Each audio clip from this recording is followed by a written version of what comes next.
Hello there and good evening. It's such a pleasure of you having joined us today on Business Today. It's 9 o'clock and you're right in time for the live broadcast. Before we get right into it, here's a quick look at our top stories tonight.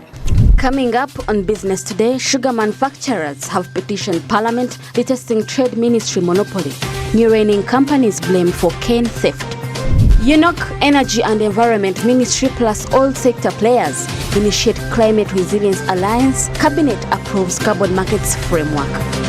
In Business Today, International Association chooses NSSF for regional hub, leveraging on innovation and digital space to expand security coverage.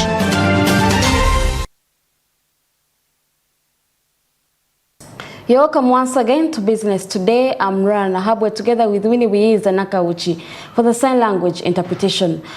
Beginning with sugar barons petitioning Parliament, sugar manufacturers have today appeared before the Committee of Trade to petition Parliament over the growing number of new factories which they claim have in turn taken on cane theft to meet the demand. According to the aggrieved pack, the Sugar Act has been violated and the regulatory mandate by the Sugar Board that as well involves licensing new factories is undermined, with the Ministry of Trade as it plays monopoly. This has thus attracted unfair market competition. We have more. Parliament passed the Sugar Bill in 2020, which became an act in April 2020, giving rights to only the Sugar Board to give license to new investors in the sugar industry. According to the sugar manufacturers, they were shocked to learn that by August 2020, Ministry of Trade was already issuing out licenses. Last year, with the minister who is looking after our sector, Minister of Industry, and that all the licenses, there were about 44 licenses issued by last year, that those which had not been operationalized be held, be stopped until a sugar council, which is represented by the millers, the farmers, and the coordinating three ministries, is in place to manage that.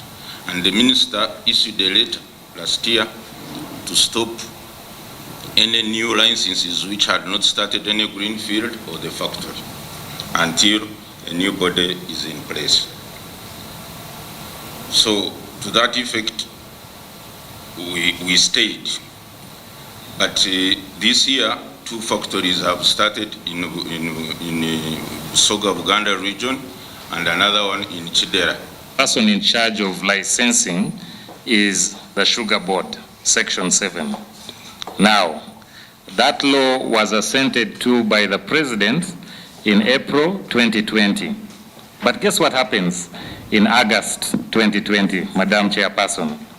In August 2020, you then have the ministry usurping the powers of the Act and the board and deciding to start issuing licenses. Now, the challenge with that is whatever they are doing is in contravention of the law that Parliament has passed.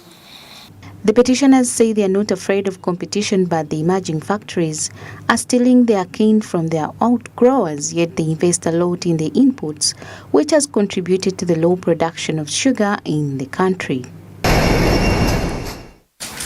We are not against new investment, but what we want is planned.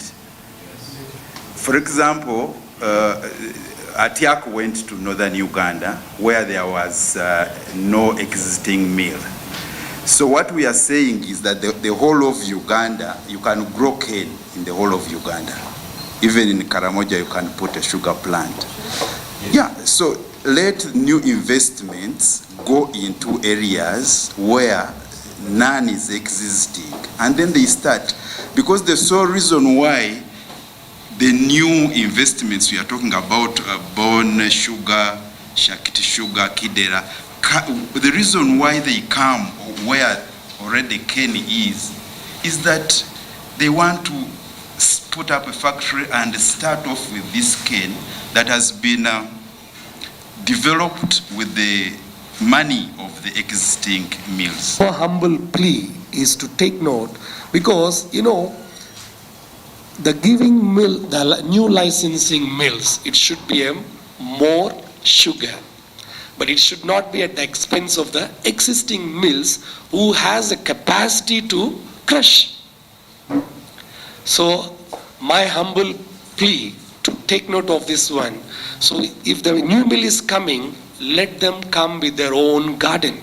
You know, sugar sector and sugar industry is different from any other. The law provides that new factories should be in the range of 25 kilometers from another factory, but according to the manufacturers, this is not being followed, which has created unhealthy competition leading to crushing of immature sugarcane. Factories are fighting to work because a sugar factory must run 24 hours.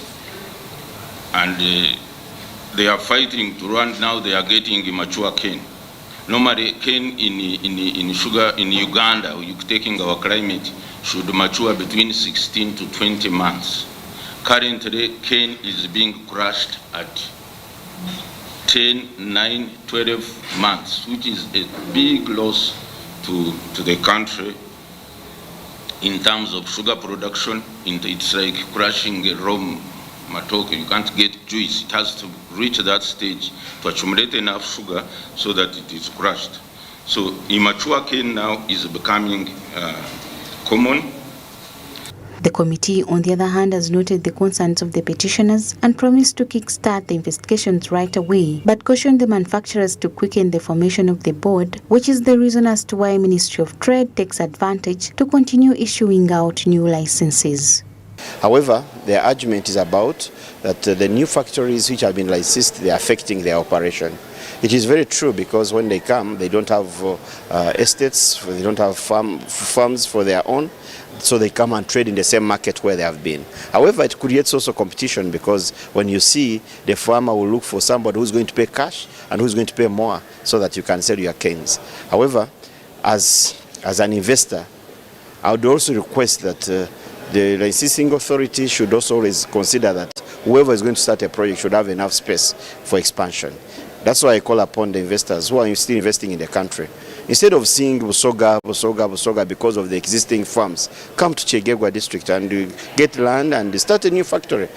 Every citizen is free if he or she is aggrieved to make a petition to a relevant authority.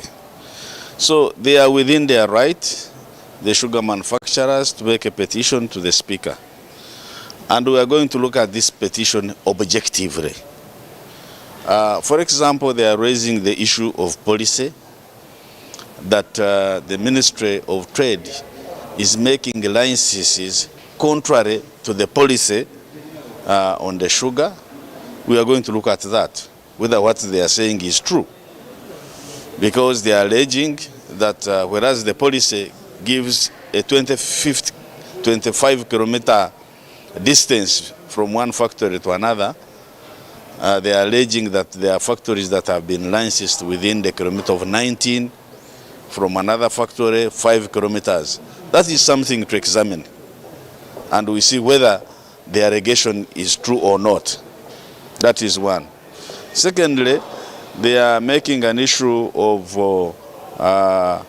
lack of a regulatory board which is established by the Act. I think that is true, but we'll talk to the minister and see why they have not established the board. The committee is expected to meet Ministry of Trade to further explain why they keep issuing licenses to new investors in the sugar industry, yet the law is very clear. Samlanifa, Smart 24 TV, Business Today. Let's now look at decarbonizing oil and gas. Uganda National Oil Company, the Energy Ministry, and other oil and gas sector players have set forth a climate resilience program to sync with the charge for net zero, as the multi-billion-dollar energy sector is a notable contributor to the pollution load. The Environment Ministry has also confirmed Cabinet's decision to pass the carbon markets framework pending offing. Meanwhile, Uganda Refinery Holdings Limited banks on forestry projects spanning up to 100,000 hectares to create natural carbon sinks. We have more. While Uganda National Oil Company and other stakeholders such as CNOC, UPIC, Ministry of Water and Environment seek climate resilience through alliance, the Ministry of Energy and Mineral Development, with a 51% stake in the company, has called for robust alternatives to heal extractive industrial damage. Minister Nankabirwa has urged ministerial linkages to support oil and gas emissions reduction as the pollution load transcends energy to include agriculture, transport, and other sectors. My sector is one of the key sectors that really disturb God's creation. The mining, on square miles. So you've cut down trees. Wagagai, gold mining industry in Busia. Huge area. We are going down in tunnel. We move in trucks, down in tunnel, underground. So you clear the rare earth in Mayuge. You have to clear. The restoration will come maybe after 20 years or 30 years. They must have alternative arrangement to heal the climate. So we need to find time to gather, sit, and come up with new ideas of recovery. The energy sector is one of the 13 highlighted in the updated nationally determined contributions by the Environment Ministry. UNOC, the company at the center of the Alliance for Climate Resilience, has quoted action plans including prioritizing renewable energy and maximum targets for clean energy, among other ESG strategies. So COP28 said we need to curb emissions, not stop development. And I believe that by doing a dual role, we should be able to thrive in a sustainable future. So by focusing on energy access, finance, technology transfer, policies, community engagements, collaborations, and overcoming barriers, we can ensure a just and sustainable future for all. In this regard, UNOC has an environmental and social governance policy statement. And alongside that, we have an ESG strategy that reinforces our company commitment.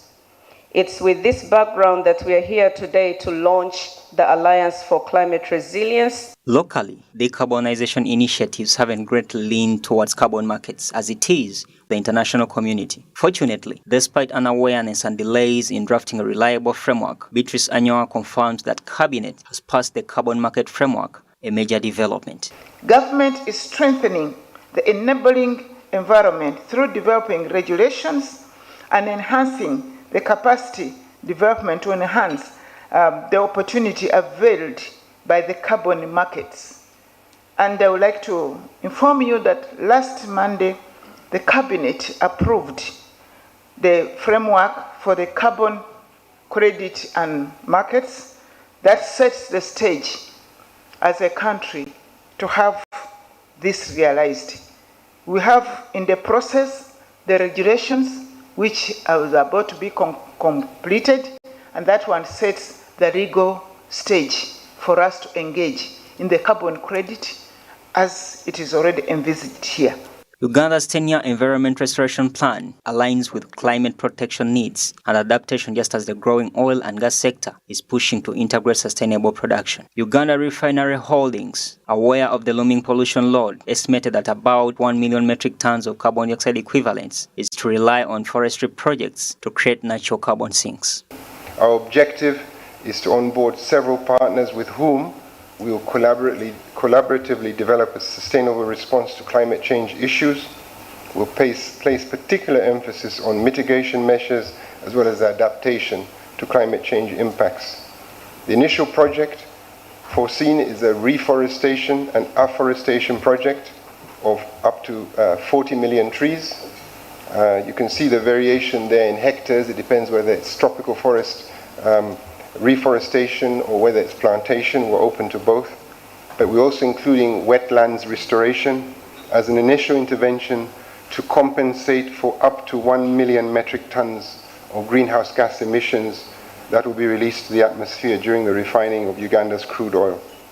Uganda and the international community's awareness and de facto campaign has often been on ECOP and affiliate sector operations, such as refining, attracting limited or no appeal at all. The current developments, integrating sustainability and carbon markets, are clear signs of obligation for net zero. Ivan Tivenkana, Smart 24 TV, Business Today.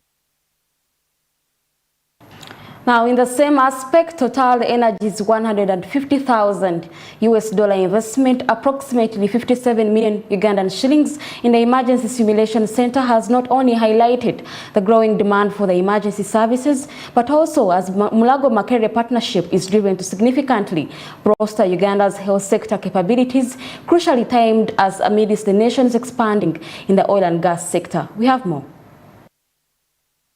Strengthening of human resource in Uganda's health sector was a key area identified for the development of the Ministry of Health strategic plan that is in 2020 to 2021 and 2024 to 2025. The strategic plan underscores the pressing need for emergency medicine skills across all levels of healthcare professionals, that is to say physicians, nurses and paramedics.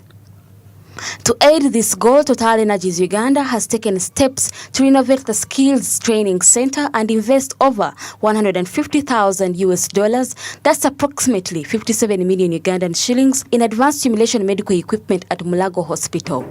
Collaborating with Makerere School of Health Sciences, the initiative addresses the scarcity of skilled emergency medical professionals and rectifies past limitations where students lacked hands-on experience and practiced on live patients. Dr. Araro Charles, representing the Ministry of Health, its PS, and overseeing curative services, encouraged trainees to maximize the new resources for skilling, underscoring the shift towards improved healthcare services. My heart. We didn't have this opportunity when we were here to go to have such a facility. The other one which I wanted Dr. Bianima and Rosemary to have spoken is the capacities which are available here.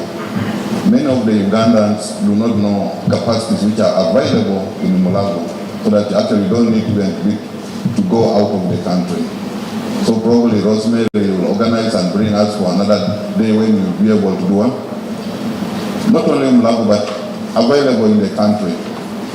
Available in Uganda Cancer Institute, Uganda Health Institute. There are really many of the issues, more than 90% of the elements can actually be handled within the country and addressed. Request for space for this facility came in at the beginning of the year, and by April they started putting up the facility, and I'm glad that within just a couple of months, 4 months, it's now ready for utilization. It costs slightly over $150,000.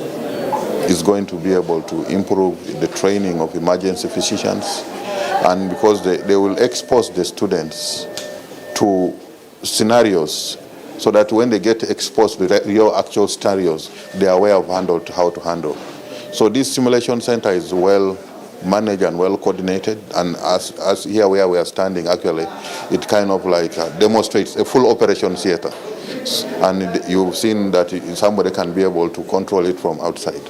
So not all the students can be here, others can be able to do to observe.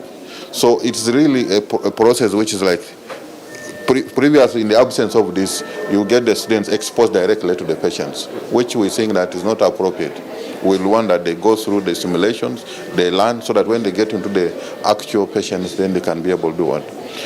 Expressing gratitude for their substantial contribution, Total Energies highlighted the significance amidst the nation's expanding oil and gas endeavors, necessitating pro-efficient healthcare providers for remote locations. Twalabanga need not just mu country naye nga need gye tugenda okukolera ebuliisa era tusuubira nti bagenda okutraininga wano bajja kuba nga bakola need tujja kufunako abamu.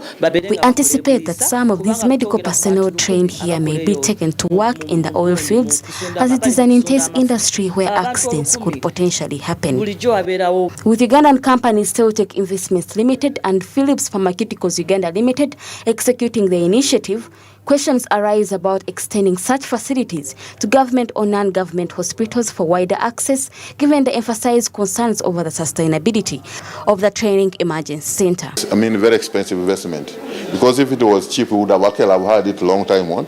This is an expensive investment. So, but also in terms of skill, you might not be able to have many, because as the ED indicated to you, already within here, there's already one for laparoscopic surgery, which for training. So this one is for emergency medical services. So it would be good that probably we build all these simulation centers around one point. Probably with time we can extend them to regional. This will be a training site. Part of sustainability, we can request those who are coming for training to pay a fee for training, and the institutions which are sending them to pay a minimum fee. But the equipments are not complicated. The capital investment is what is very heavy because of buying these things you see here. The crush cart, those maybe the few things which need some maintenance, maybe the monitors, but those are few. So even the hospital can take charge, and we take them on board and maintain them like we maintain all the others. Was the need to strengthen incidental health care, fitness for work examination, and information sharing. And the fourth was expansion of other critical services. This facility fits very well in more than 2 of the recommendations of that study. So as Petroleum Authority of Uganda, and I have no doubt as Minister of Health, we are extremely excited this morning that this facility addresses one of the very important recommendations that was made in this study. The Petroleum Authority of Uganda commends a French oil company for promoting local content and generating value beyond the Tilenga project's scope. Ronana Habwe, Smart 24 TV, Business Today. We now look at innovations for social security. Now, in a move to empower and leverage the informal sector for social security, National Social Security Fund has teamed up with the International Social Security Association, setting tone to utilize innovative strategies and a digital space for broader social security exchange. Accessibility to bank services is a critical component of which the partnership would see to emphasize. We have more. Africa's social security coverage rating is still alarming, with the numerous programs sustaining low figures on compliancy and voluntary contributions. For Uganda's 17 million working population, NSSF is still fidgeting to go beyond the current 10% coverage, despite broader provisions in the recent NSSF Act amendment extending coverage to all eligible workers to even cover majority posted in the informal sector. The latest collaboration with the International Social Security Association is to leverage innovation and the digital space to expand outreach. Mainly in East Africa, and I can say not just in East Africa, but for entire African continent, the major challenge that we are facing is to increase coverage. Africa as a whole has a very big level, very impressive level of informality, and this makes things difficult for increasing the coverage of Social Security. It is not possible to serve 17 million people through brick and mortar. It's therefore inevitable that the National Social Security Fund Uganda must embrace digitalization to serve the entire country effectively and efficiently. In shared aspirations for economic development, the International Social Security Association has designated NSSF Uganda as central hub for its operations in the East African region. This will not only bolster social security initiatives, but also catalyze Uganda's economic advancement. Selection of NSSF Uganda as the central location for the International Social and Security Association in East Africa. So it's a point to celebrate as NSSF, but also as a country, that the performance and growth outlook of NSSF is quite promising and very reassuring. So it's a great opportunity for Uganda to show its leadership in the region in social security and to talk with other countries that are members for Eastern Africa to see what are their priorities for social security, in which way that we can develop things, develop studies, develop programs, develop events in which we can share the major priorities of social security for the region. this partnership recognizes need to extend social security coverage to the informal sector, given that it constitutes 80% of Uganda's workforce, with few embracing saving culture, to ensure that individuals have access to essential benefits, aiming to create tailored social security. There are people in the informal sector, there are people in the rural areas and so on. That's exactly what we are saying, that we work with the government to ensure that their digital skills are propped up the best way possible, and that simple and relevant entrepreneurial skills are developed in the areas. The other one is to, like I mentioned, is to decentralize and demystify and democratize the issue of innovation hubs. Formal sector, you must let them know that they have a duty towards their employees, and that duty is to help the employees to save. An employee starts young but ages, he weakens, and when he weakens, he shouldn't be an outcast. He should be able to live a decent life.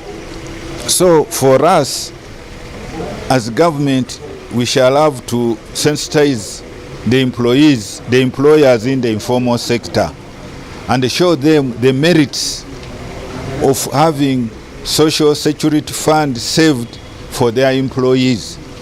Digitalization has potential to bridge gaps and enhance access to critical services through developing innovative digital platforms that enable seamless interaction between individuals, employers, and social security providers with designed banking solutions. There's no direct correlation between profits and ISA coming, but the long-term effect of it is if we can learn best practice, and could be in how contributions are made, could be how coverage is extended, could be how investments are made. The beneficiaries then become Ugandans in that case. By harnessing digitalization, innovation, and strategic collaborations, East Africa is poised to tap into the informal sector, empower individuals, and create more inclusivity. Bronya Katsime, Smart 24 TV, Business Today.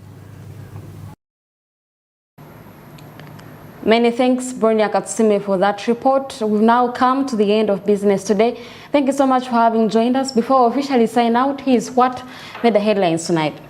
Coming up on Business Today, sugar manufacturers have petitioned Parliament detesting Trade Ministry monopoly.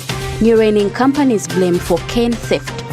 UNOC, Energy and Environment Ministry plus all sector players initiate Climate Resilience Alliance. Cabinet approves carbon markets framework. In Business Today, International Association chooses NSSF for regional hub, leveraging on innovation and digital space to expand security coverage.